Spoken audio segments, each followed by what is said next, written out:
നിങ്ങളുടെ പല്ലുകൾക്ക് ഇടയിൽ വിടവുണ്ടോ? ചിരിക്കുമ്പോൾ അത് നിങ്ങളുടെ കോൺഫിഡൻസിനെ ബാധിക്കുന്നുണ്ടോ?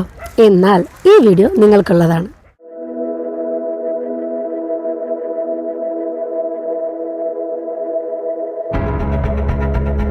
നിങ്ങളുടെ പല്ലിൽ ഓൾറെഡി ഗ്യാപ്പ് ഉണ്ടോ? ഇനി അതല്ല, ഗ്യാപ്പ് ഉണ്ടായിട്ട് നിങ്ങൾ ട്രീറ്റ്മെൻറ്റ് ചെയ്യാൻ വേണ്ടി വെയിറ്റ് ചെയ്തിരിക്കുകയാണോ? ഇങ്ങനെയുള്ള ആളുകൾ താഴെ ഒന്ന് കമൻറ്റ് ചെയ്യുക. നമുക്കറിയാമല്ലോ എത്രത്തോളം ഇമ്പോർട്ടൻ്റ് ആണ് എടുക്കുന്ന ടോപ്പിക് എന്നുള്ളത്. ഇതിലൂടെ ഇതിൻ്റെ ഒരു കംപ്ലീറ്റ് ട്രീറ്റ്മെൻറ്റ് പ്ലാനുകൾ ഞാൻ ഡിസ്കസ് ചെയ്യും. ഈ പ്ലാനുകൾ കാണുന്നതിന് മുമ്പ് നിങ്ങൾ ചാനൽ സബ്സ്ക്രൈബ് ചെയ്യുക. സബ്സ്ക്രൈബ് ചെയ്താൽ മാത്രമേ ഉള്ളൂ ഇതുപോലുള്ള ടിപ്സ് കൃത്യസമയത്ത് നിങ്ങൾക്ക് കിട്ടുകയുള്ളൂ. സോ ഞാൻ ഡോക്ടർ ഷിമി, നിങ്ങളുടെ ഡെന്റിസ്റ്റ്. ഇതിൽ കാണുന്ന ഇത്തരത്തിലുള്ള വിടവിനെയാണ് നമ്മൾ ഡയസ്റ്റീമ എന്ന ഡെൻ്റൽ ടേമിൽ പറയുന്നത്. ഇത് പല കാരണങ്ങൾ കൊണ്ട് സംഭവിക്കാം. പ്രധാനമായിട്ടും ഡയസ്റ്റീമ കാണുന്നത് ഫ്രണ്ടിലത്തെ ഉളിപ്പല്ലുകൾക്ക് ഇടയിലാണ്. ഇവയ്ക്ക് പല കാരണങ്ങളുണ്ടെന്ന് ഞാൻ പറഞ്ഞു. അപ്പോൾ അതിലൊന്ന് ചിലപ്പോൾ ജനിതക കാരണങ്ങളാകാം. ജനറ്റിക്കലായിട്ടുള്ള ചില ഫാക്ടേഴ്സ് ഡയസ്റ്റമിക്ക് കാരണമാകാറുണ്ട്. ഫാമിലിയിൽ ഇപ്പോൾ അച്ഛനോ അമ്മയ്ക്കോ ഡയസ്റ്റമി ഉണ്ടെങ്കിൽ ഒരു പക്ഷേ കുട്ടികൾക്കും ഡയസ്റ്റമി ഉണ്ടാകാം. ഇത് കൂടാതെ വേറെ എന്തൊക്കെ കാരണങ്ങളെന്ന് ചോദിച്ചു കഴിഞ്ഞാൽ പല്ലിൻ്റെ സൈസ് ഒരു പ്രധാന ഘടകമാണ്. എല്ലുകളും പല്ലുകളുടെ സൈസും തമ്മിലുള്ള ഒരു റേഷ്യോ പ്രോപ്പർ അല്ലെങ്കിൽ പല്ലുകൾ കമ്പാരിറ്റീവ്ലി ചെറുതാണെങ്കിൽ അവിടെ സ്പേസിങ് പ്രത്യക്ഷപ്പെടാം, ഡയസ്റ്റമി ഉണ്ടാകാം. ഇനി മൂന്നാമതൊരു കാരണം നമ്മുടെ ഫ്രീനം അറ്റാച്ച്മെൻ്റ് ആണ്. ഫ്രീനം എന്താണെന്നുള്ളത് ഈ വീഡിയോയുടെ സൈഡിൽ ഞാൻ കാണിക്കുന്നുണ്ട്. നമ്മുടെ പല്ലുകളിലോട്ട് ജോയിൻ ചെയ്യുന്ന ഒരു ടിഷ്യൂ ആണത്. സോ ആ ഫ്രീണത്തിൻ്റെ അറ്റാച്ച്മെൻറ്റ് നോർമലി നിൽക്കുന്ന ലെവലിനേക്കാളും താഴെയായി രണ്ട് പല്ലുകൾക്കിടയിലാണ് അറ്റാച്ച് ചെയ്യപ്പെടുന്നതെങ്കിൽ ആ ഒരു ഫോൾസ് അറ്റാച്ച്മെൻറ്റ് കാരണം നിങ്ങളുടെ പല്ലുകൾക്കിടയിൽ വിടവ് സംഭവിക്കാം. മറ്റൊരു കാരണം പല്ലുകളുടെ പ്രശ്നമല്ല, നേരെ മറിച്ച് നാക്കിൻ്റെ പ്രശ്നമാണ്. ടങ് ത്രസ്റ്റിംഗ് എന്ന് നിങ്ങൾ കേട്ടിട്ടുണ്ടോ? അതായത് നമ്മളിപ്പോൾ ഉമിനീരിറക്കുമ്പോഴോ സംസാരിക്കുമ്പോഴോ ചില ആളുകൾ നാക്ക് ഉപയോഗിച്ച് ഫ്രണ്ടിലോട്ട് ഇങ്ങനെ ഒരു പ്രഷർ ചെലുത്തുന്നുണ്ടാവും. ഞാനിപ്പോൾ ഈ വീഡിയോയിൽ കാണിക്കുന്നത് പോലെ ഇത്തരത്തിൽ ഫ്രണ്ടിലോട്ട് ഒരു അനാവശ്യമായ ഒരു പ്രഷർ നാക്ക് മൂലം ഉണ്ടാകുന്നതിനെയാണ് ടങ് ത്രസ്റ്റിംഗ് എന്ന് പറയുന്നത്. ഇതൊരു ഹാബിറ്റാണ്. ടങ് ത്രസ്റ്റിംഗ് ഹാബിറ്റ് ഉള്ളവർക്ക് ഡയസ്റ്റമി ഉണ്ടാകാം. ടങ് ത്രസ്റ്റിംഗ് പോലെ തന്നെ മറ്റൊരു ഹാബിറ്റാണ് തം സക്കിങ്. നമ്മൾ പൊതുവെ കുട്ടികൾക്ക് പറയാറുണ്ട് വിരൽ ചീമ്പുന്ന സ്വഭാവം. ഒരു 3 വയസ്സ് അല്ലെങ്കിൽ 2 വയസ്സെന്ന് പറയുമ്പോൾ അത് നോർമലാണ്. പക്ഷേ അതിനുശേഷം ചില കുട്ടികൾക്ക് ഇതുപോലെയുള്ള തം സക്കിങ് ഹാബിറ്റ് തുടരാറുണ്ട്. സോ തം സക്കിങ് ഹാബിറ്റോ ടങ് ത്രസ്റ്റിംഗ് ഹാബിറ്റോ ഉള്ള ആളുകൾക്കും അല്ലെങ്കിൽ അങ്ങനെയുള്ള കുട്ടികൾക്കും ഇതുപോലെയുള്ള ഡയസ്റ്റമ പ്രത്യക്ഷപ്പെടാറുണ്ട്. അത് നമ്മൾ ചിലപ്പോൾ കേട് മൂലമോ അല്ലെങ്കിൽ മറ്റെന്തെങ്കിലും കാരണങ്ങൾ കൊണ്ടോ പല്ലുകൾ എടുക്കാം. അപ്പോൾ പല്ലുകൾ എടുത്തു കഴിയുമ്പോൾ പ്രോപ്പറായിട്ട് അത് റീപ്ലേസ് ചെയ്തില്ലെങ്കിൽ ആ ഒരു സ്പേസ് ജനറലൈസ്ഡ് ആയിട്ട് മിക്ക പല്ലുകളുടെ ഇടയിലോട്ട് സ്പ്രെഡ് ആവും. കാരണം പല്ലുകൾ അങ്ങോട്ടും ഇങ്ങോട്ടും മൂവ് ചെയ്യും. ഈ മൂവ് ചെയ്യുന്നതും ഈ ഒരു സ്പേസിങ് ക്രിയേറ്റ് ആവുന്നതും ഫ്രണ്ടിലത്തെ പല്ലുകളെയും ബാധിക്കും. സോ ഇങ്ങനെ പല്ല് മിസ്സാകുന്നത് കൊണ്ട് നമുക്ക് എന്ത് സംഭവിക്കാം? ഡയസ്റ്റമി ഉണ്ടാകാം. ഓക്കെ, ഇതൊക്കെയാണ് നിരവധി കാരണങ്ങൾ ഡയസ്റ്റമി ഉണ്ടാകാനുള്ളത്. അപ്പോൾ നമ്മളിതിനെ ട്രീറ്റ് ചെയ്യുമ്പോൾ ഇതിന് എന്ത് ചികിത്സയാണ് വേണ്ടതെന്ന് നിങ്ങൾ ചോദിക്കും. ഈ കാരണങ്ങൾക്കനുസരിച്ചാണ് ഇതിൻ്റെ ട്രീറ്റ്മെൻറ്റ് നമ്മൾ ഡിസൈഡ് ചെയ്യുന്നത്. പല്ലുകളുടെ വിടവിനാണ് ഡയസ്റ്റമ അല്ലേ? സോ ഡയസ്റ്റമിയെ ട്രീറ്റ് ചെയ്യുന്ന ആ ഒരു ട്രീറ്റ്മെൻറ്റിനെ പറയുന്ന പേരാണ് ഡയസ്റ്റമ ക്ലോഷർ. അപ്പോൾ ഇത് വളരെ അത്രയും സങ്കീർണമായിട്ടുള്ള ഒരു ട്രീറ്റ്മെൻ്റ് ഒന്നുമല്ല, സിമ്പിളായിട്ട് ചെയ്യാൻ പറ്റും. വിവിധ തരത്തിലുള്ള ട്രീറ്റ്മെൻറ്റ് മൊഡാലിറ്റികളുണ്ട്. നമുക്ക് പൂർണ്ണമായിട്ട് റിക്കവറി ചെയ്ത് ആ ഒരു സ്മൈൽ കറക്ഷൻ ചെയ്യാൻ പറ്റുന്ന ഒന്നാണ് ഡയസ്റ്റമ. ഇന്ന് സോഷ്യൽ മീഡിയയിലാണെങ്കിലും ഇൻസ്റ്റാഗ്രാമിലാണെങ്കിലും സ്മൈൽ കറക്ഷനിൽ മജോറിറ്റി ആളുകൾ അപ്രോച്ച് ചെയ്യുന്നത് ഡയസ്റ്റമിക്ക് വേണ്ടിയിട്ടാണ്.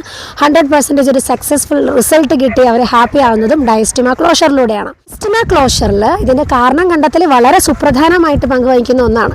നമുക്ക് ഹാബിറ്റ് മൂലം, അതായത് തം സക്കിങ്ങോ അല്ലെങ്കിൽ ടങ് ത്രസ്റ്റിങ്ങോ ഇതുപോലെയുള്ള ഹാബിറ്റ് മൂലമാണ് ഇത്തരത്തിൽ പല്ലുന്തുന്നത്, പല്ലുകളിൽ സ്പേസിങ് വരുന്നത്. അങ്ങനെയെങ്കിൽ ഫസ്റ്റ് ആ ഹാബിറ്റ് ബ്രേക്ക് ചെയ്യുക എന്നുള്ളതാണ് ആദ്യത്തെ ട്രീറ്റ്മെൻറ്റ്. അതായത് തം സക്കിങ്ങിന് വേണ്ടിയിട്ടുള്ള അപ്ലയൻസസ് ഉണ്ട്. നമുക്ക് തം സക്കിങ് സ്റ്റോപ്പ് ചെയ്യുന്നതിന് വേണ്ടിയിട്ടുള്ള അപ്ലയൻസസ് ഉണ്ട്. അത് നമ്മളൊരു സപ്പോർട്ടീവായിട്ട് അതും കൂടെ സ്റ്റാർട്ട് ചെയ്താലേ ഉള്ളൂ ട്രീറ്റ്മെൻറ്റ് 100% സക്സസ്ഫുൾ ആകുള്ളൂ. പിന്നെ ഇതിൻ്റെ ട്രീറ്റ്മെൻറ്റ് എന്ന് പറയുമ്പോൾ പല പല കാറ്റഗറി ആയിട്ട് നമുക്ക് തിരിക്കാം. കോമ്പോസിറ്റ് ഫില്ലിംഗ് പോലെ ഫില്ലിങ്ങിലൂടെ നമുക്ക് നികത്താൻ പറ്റും. വെനീറിങ് പോലെ ക്രൗണോ വെനീസോ പ്ലേസ് ചെയ്ത ഒരു പ്രോസ്റ്റഡോണ്ടിക് ട്രീറ്റ്മെൻ്റ് ആയിട്ട് ഇത് ക്ലിയർ ചെയ്യാൻ പറ്റും. മൂന്നാമത്തെ കാറ്റഗറി ഓർത്തോഡോണ്ടിക് ട്രീറ്റ്മെൻ്റ് ആയിട്ട്, അതായത് പല്ലേ കമ്പിയോ ഇതെങ്കിലൂടെയും നമുക്ക് കറക്റ്റ് ചെയ്യാൻ പറ്റും. ഇതിലേതാണ് നിങ്ങൾക്ക് ആപ്റ്റെന്ന് തീരുമാനിക്കുന്നത് നിങ്ങളുടെ കണ്ടീഷൻ അനുസരിച്ചാണ്. ഇപ്പോൾ 2 പല്ലുകൾക്കിടയിലുള്ള സ്പേസ് ഞാനിപ്പോൾ ഈ ഫോട്ടോയിൽ കാണിച്ചിരിക്കുന്നത് പോലെ മിനിമൽ ആണെന്ന് കരുതുക. വളരെ മിനിമം സ്പേസേ ഉള്ളൂ. അപ്പോൾ അങ്ങനെയുള്ള കേസുകളിൽ നമുക്ക് ഫില്ലിങ് ചെയ്യുന്നതിൽ തെറ്റില്ല. ചെറിയ രീതിയിൽ നമുക്ക് കോമ്പോസിറ്റ് ഫില്ലിങ് ചെയ്യുന്നതിലൂടെ നമുക്കിത് കറക്റ്റ് ചെയ്യാൻ പറ്റും. ഇത് ഒറ്റ സിറ്റിംഗ് കൊണ്ട് കംപ്ലീറ്റ് ചെയ്യാൻ പറ്റും. ഒരു വലിയ ഡ്യൂറേഷൻ വേണ്ടി വരുന്നില്ല. എസ്പെഷ്യലി ഇപ്പോൾ NRIs ആയിട്ടുള്ള ആളുകൾ അല്ലെങ്കിൽ കല്യാണം, നമുക്ക് അധികം ടൈമില്ല ട്രീറ്റ്മെൻറ്റിന് വേണ്ടി വെയിറ്റ് ചെയ്യാനെങ്കിൽ കോമ്പോസിറ്റ് നിങ്ങൾക്ക് സെലക്ട് ചെയ്യാവുന്ന ഒരു ഓപ്ഷനാണ്. ഞാനിപ്പോൾ സൈഡിൽ കാണിച്ചിരിക്കുന്നത് പോലെ വലിയ ഗ്യാപ്പാണെങ്കിൽ കോമ്പോസിറ്റ് പോലുള്ളത് ചെയ്യരുത്. കാരണം വേറൊന്നുമല്ല, നമ്മൾ ഒരുപാട് അങ്ങ് ബൾക്കിയറായിട്ട് ആ പല്ല് ഫില്ല് ചെയ്ത് വെച്ചാൽ പല്ലുകൾ വളരെ ബൾക്കിയറായിട്ടും സാമാന്യം നമുക്ക് കാണുന്ന സൈസിനേക്കാളും വലുപ്പത്തിൽ കാണുമ്പോൾ അതൊരു അഭംഗിയായിരിക്കും. സോ എല്ലാ കേസിലും കോമ്പോസിറ്റ് ആപ്റ്റല്ല. ചെറിയ ഗ്യാപ്പുകൾക്കാണ് കോമ്പോസിറ്റ് ചെയ്യുന്നത്. ചെയ്യുന്നതിൻ്റെ ഒരു ഡ്രോബാക്ക് കൂടി ഞാൻ പറയാം. കോമ്പോസിറ്റ് എന്ന് പറയുമ്പോൾ അതിനൊരു സ്റ്റെയിൻ പിടിക്കാനുള്ള ഒരു സാധ്യതയുണ്ട്.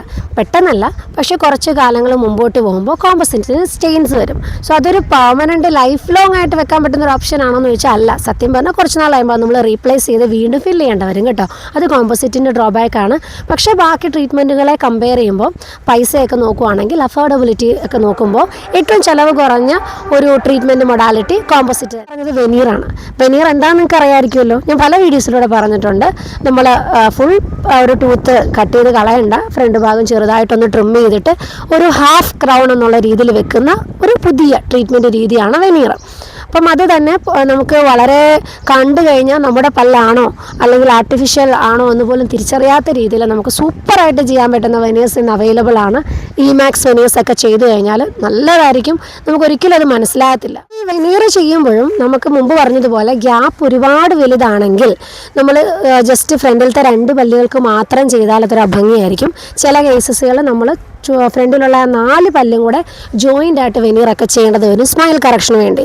അപ്പോൾ അത് നല്ല കോസ്റ്റ് ആവും. കാരണം വെനീർ എന്ന് പറയുമ്പോൾ ഓൾമോസ്റ്റ് 6,000 7,000 ആ റേഞ്ചിലൊക്കെ വരുന്ന ഒരു ട്രീറ്റ്മെൻറ്റാണ്, പെർ ടൂത്താണ്. അപ്പോൾ ഇത്രയും പല്ലുകൾ ചെയ്യുമ്പോൾ നല്ലൊരു റേഞ്ച് നിങ്ങൾക്ക് ട്രീറ്റ്മെൻറ്റിന് വേണ്ടി മുടക്കേണ്ടതായിട്ട് വരും. അപ്പം അഫോർഡബിൾ ആണെങ്കിൽ വെനീർ നിങ്ങൾക്ക് ചൂസ് ചെയ്യാം. ഗ്യാപ്പ് വലുതാണെങ്കിൽ ഒന്നിൽ കൂടുതൽ പല്ലുകൾക്ക് വെനീർ ഇടേണ്ടതായിട്ടും വരും. ഇനി ട്രീറ്റ്മെൻറ്റ് കഴിഞ്ഞ് നമ്മൾ പിന്നീട് ഇതിന് എന്തെങ്കിലും മെയിൻ്റനൻസോ കാര്യങ്ങളോ വേണമെന്ന് ചോദിച്ചാൽ കോമ്പോസിറ്റ് പോലെ അല്ല വെനീർ. ഇതിനധികം സ്റ്റെയിൻസോ കാര്യങ്ങളോ ഒന്നും വരത്തില്ല. പോഴ്സലിൻ മെറ്റീരിയലാണ് ഉപയോഗിക്കുന്നത്. ഇത് കുറച്ച് വർഷങ്ങൾ നിങ്ങൾക്ക് തുടർച്ചയായിട്ട് ഉപയോഗിക്കാൻ പറ്റും. പിന്നീട് എപ്പോഴെങ്കിലും വെനീർ വിട്ടുപോയിട്ടുണ്ടെങ്കിൽ അതുപോലെ തന്നെ സിമെൻറ്റ് ചെയ്താൽ മതി. ക്ലിനിക്കിൽ പോയിട്ട് റീസിമെൻറ്റ് ചെയ്താൽ മതിയാവും. അപ്പോൾ നമുക്ക് കുഴപ്പമില്ല, കുറച്ചുകൂടെ ലൈഫ് ലോങ് ഒരു കുറച്ച് നാൾ കൂടുതൽ ഉപയോഗിക്കാൻ പറ്റുന്നത് വെനീറാണെന്ന് പറയാം. ഇനി ഞാൻ ലാസ്റ്റ് പറഞ്ഞ ട്രീറ്റ്മെൻറ്റ് പല്ലിൽ കമ്പിടുക എന്നുള്ളത് ഏറ്റവും എഫക്റ്റീവായിട്ടുള്ള ട്രീറ്റ്മെൻറ്റ് സത്യം പറഞ്ഞാൽ പല്ലേക്കമ്പി തന്നെയാണ്. ഞാൻ ഈ പറഞ്ഞ വെനീറോ കോമ്പോസിറ്റോ ഇതൊക്കെ പെട്ടെന്നുള്ള റിസൾട്ട് നൽകും. അഫോർഡബിലിറ്റി കുറച്ചുകൂടെ കൂടുതലുമായിരിക്കും വെനീറൊക്കെ. പക്ഷേ പല്ലിൽ കമ്പി എന്ന് പറയുന്നത് ഒരു ഷോർട്ട് ടേം റിസൾട്ട് അല്ല, അതൊരു പെർമനൻറ്റ് റിസൾട്ട് നിങ്ങൾക്ക് പ്രൊവൈഡ് ചെയ്യുന്നത് മാത്രമല്ല, ആ ഒരു റിസൾട്ട് എപ്പോഴും ഒരു എന്താ പറയുക, നിങ്ങൾക്ക് കിട്ടുന്ന റിസൾട്ട് 100% നിങ്ങളുടെ മുഖത്തിനും നിങ്ങളുടെ ഫേസിൻ്റെ ഷേപ്പിനും ആപ്റ്റായിരിക്കും. കാരണം അതൊരു ജസ്റ്റ് 2 പല്ലുകളെ മാത്രമല്ല ഓർത്തോയിലൂടെ കറക്റ്റ് ചെയ്യുക, മൊത്തത്തിൽ നിങ്ങളുടെ സ്മൈൽ മേക്ക് ഓവർ ചെയ്യും. നിങ്ങളുടെ പല്ലുകൾ മാത്രമല്ല എല്ലുകളുടെ ആ ഒരു ഷേപ്പ് വരെ അത് മാറ്റും. കുറച്ചുകൂടി സക്സസ് ഞാൻ കുറച്ചുകൂടെ റെക്കമെൻഡ് ചെയ്യുന്നത് എപ്പോഴും ഓർത്തോ ട്രീറ്റ്മെൻറ്റ് ആണ്. അത് തന്നെ 2 എണ്ണം വരുന്നുണ്ട്. നമ്മുടെ പല്ലിൽ കമ്പി ഇടുന്ന നമ്മുടെ ട്രഡീഷണൽ ആയിട്ടുള്ള രീതിയുണ്ട്. അലൈനേഴ്സ് എന്ന് പറയുമ്പോൾ ട്രാൻസ്പെറൻറ്റ് ട്രേ അതും വരുന്നുണ്ട്. അതിലേത് വേണമെങ്കിലും നിങ്ങൾക്ക് ചൂസ് ചെയ്യാം. എല്ലാ ഡയസ്റ്റമയ്ക്കും ഈ പറഞ്ഞ നമ്മുടെ അലൈനേഴ്സ് ആപ്റ്റ് ആവണമെന്നില്ല. എപ്പോഴും നമുക്ക് ചെയ്യാൻ പറ്റുന്നത് പല്ലിൽ കമ്പിയാണ്. നിങ്ങൾക്ക് അറിയാവുന്നതുപോലെ തന്നെ അലൈനറും പല്ലിൽ കമ്പിയും തമ്മിലുള്ള മെയിൻ ഡിഫറൻസ് അതിൻ്റെ അഫോർഡബിലിറ്റിയാണ്. അത് അലൈനർ 1 ലക്ഷം അല്ലെങ്കിൽ 1.5 ലക്ഷം അടിച്ച് അതിന് ചിലവ് വരുമ്പോൾ നമുക്ക് പല്ലിൽ കമ്പി എന്ന് പറയുമ്പം 25,000 30,000 രൂപയ്ക്കുള്ളിൽ നിൽക്കും. അപ്പം ചിലവ് നോക്കിക്കഴിഞ്ഞാലും പല്ലിൽ കമ്പിയാണ് നല്ലത്. പിന്നെ കാണാൻ അല്പം ഒരു അഭംഗി ഉണ്ടാവും, പക്ഷേ കുഴപ്പമില്ല. അത് 1 വർഷം മാക്സിമം അതിൻ്റെ ട്രീറ്റ്മെൻറ്റ് ഉള്ളൂ. അങ്ങനെ ചെയ്യുന്നത് നാട്ടിലുള്ളവരാണെങ്കിൽ നിങ്ങൾക്ക് പല്ലിൽ കമ്പി തന്നെ എടുക്കാം. കാരണം അതിൽ 2-3 ഗുണങ്ങളുള്ളതെന്ന് വെച്ചാൽ, ഇൻ കേസ് നിങ്ങൾക്ക് ഹാബിറ്റ് ഉണ്ടെന്ന് പറഞ്ഞു, ഞാൻ പറഞ്ഞില്ലേ തം സക്കിങ്ങോ അല്ലെങ്കിൽ ടങ് ത്രസ്റ്റിങ്ങോ, ഈ ഹാബിറ്റുകൾ ബ്രേക്ക് ചെയ്യാനും ഏറ്റവും ബെസ്റ്റ് ഓർത്തോ ട്രീറ്റ്മെൻറ്റ് തന്നെയാണ്. നിങ്ങൾ പല്ലിൽ കമ്പി ഇടുന്നതിനോടൊപ്പം തന്നെ ഈ ഹാബിറ്റ് ബ്രേക്ക് ചെയ്യാനുള്ള അപ്ലയൻസസും കൂടി ഇതിൻ്റെ കൂടെ ഇൻകോർപ്പറേറ്റ് ചെയ്തിട്ടാണ് ഓർത്തോ ട്രീറ്റ്മെൻറ്റ് ചെയ്യുന്നത്. അപ്പോൾ അതിലൊക്കെ ഒരു 100% റിസൾട്ട് വരുന്നത് ഓർത്തോ ട്രീറ്റ്മെൻറ്റുകൾക്കായിരിക്കും. പിന്നെ ഞാൻ പറഞ്ഞു ഈ ഒരു ഫ്രീനം അറ്റാച്ച്മെൻറ്റ് താന്ന് നിൽക്കുന്നത് കൊണ്ടാണ് ഡയസ്റ്റമി ഉണ്ടാകുന്നതെങ്കിൽ ഈ പറഞ്ഞ ഏത് ട്രീറ്റ്മെൻറ്റ് ചെയ്യുന്നതിന് മുമ്പും ആദ്യം ഫ്രീനെക്ടമി ചെയ്യണം. ആ ഫ്രീനം കട്ട് ചെയ്ത് കളയേണ്ടതായിട്ടുണ്ട്. അതിനുശേഷം മാത്രമേ ഇതിലേതെങ്കിലും ഒന്ന് ചൂസ് ചെയ്യാവുള്ളൂ.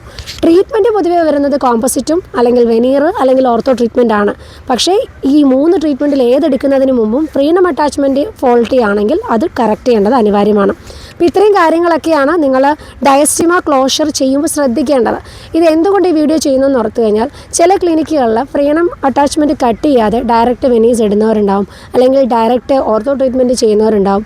ഇത് ചെയ്ത് കഴിഞ്ഞിട്ടും റിസൾട്ട് ഇല്ല എന്ന് പറഞ്ഞ് നമ്മളെ കോൺടാക്ട് ചെയ്യുന്ന പല പേഷ്യൻസും ഉണ്ട്. അപ്പോൾ നമ്മൾ ട്രീറ്റ്മെൻറ്റ് പ്ലാൻ ചെയ്യുമ്പം അതിൻ്റെ കോഴ്സ് ഫസ്റ്റ് ഐഡൻറ്റിഫൈ ചെയ്യുക, ഓരോരോ കോഴ്സുകൾ അനുസരിച്ച് ട്രീറ്റ്മെൻറ്റുകൾ പ്ലാൻ ചെയ്യുക. ഒരാൾക്ക് ചെയ്ത രീതി ആയിരിക്കത്തില്ല മറ്റൊരാളുടെ ട്രീറ്റ്മെൻറ്റ് രീതി, ഒരാൾക്ക് വന്ന ചിലവ് ആയിരിക്കത്തില്ല മറ്റൊരാളുടെ ട്രീറ്റ്മെൻറ്റ് ചിലവ്. അത് ടോട്ടലി ഡിപ്പെൻഡ്സ് അയാളുടെ പല്ല്, അയാളുടെ എല്ല്, അയാളുടെ ഫ്രീഡം. ഇത്രയും അനുസരിച്ചാണ് ആ ട്രീറ്റ്മെൻറ്റ് തീരുമാനിക്കപ്പെടുന്നത്. ഓക്കെ, പിന്നെ സിവിയറിറ്റി, ഡെഫിനറ്റ്ലി സിവിയറിറ്റി എത്രത്തോളം ഗ്യാപ്പ് വരുന്നുണ്ട്, 1 mm ആണോ 2 mm ആണോ, എത്ര ഗ്യാപ്പാണ് ആ പല്ലുകൾക്ക് വന്നിരിക്കുന്നത് എന്നതും ഡിപ്പെൻഡ് ചെയ്യും. കാര്യം എല്ലാവർക്കും ക്ലിയർ ആയെന്ന് വിചാരിക്കുന്നു. സോ ഡയസ്റ്റമ ക്ലോഷറിനെ സംബന്ധിച്ച വീഡിയോ ഇന്ന് നമ്മൾ മാക്സിമം ഇൻക്ലൂഡ് ചെയ്തിട്ടുണ്ട്. ഇതുപോലുള്ള ടോപ്പിക്സിലൂടെ മറ്റൊരു വീഡിയോയിലൂടെ കാണുമ്പോൾ ബൈ.